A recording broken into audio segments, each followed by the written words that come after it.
અનમોલ તું અમાનત છે, જેના લીધે આ જગમાં જમાવટ છે.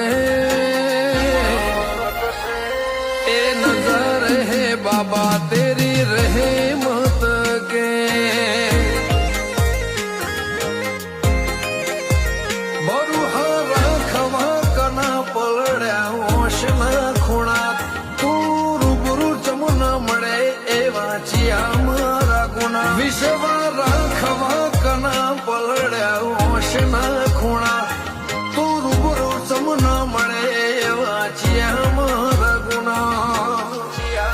ઓ તારા ચરણોની મન્નત એ જ જન્નત છે બાબા. તું જ અંગત, તું જ હાચે સંગ. સબ નજારે હે